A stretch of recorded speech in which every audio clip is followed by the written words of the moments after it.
I'm Michael Price, I'm Arman Nouri.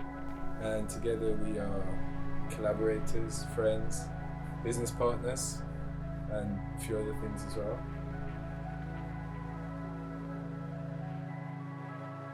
One of the projects we've been working on the most these last few years is Eyesore, which is a collective of practitioners engaged with the built environment. We use publishing, programming, film and photography to explore the city and other built forms.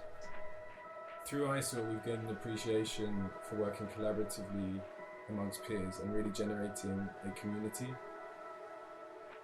Working in this way has allowed us to really push ourselves and push our boundaries. We haven't waited for opportunities to appear. Instead, we've generated them amongst our friends and the community that surrounds us.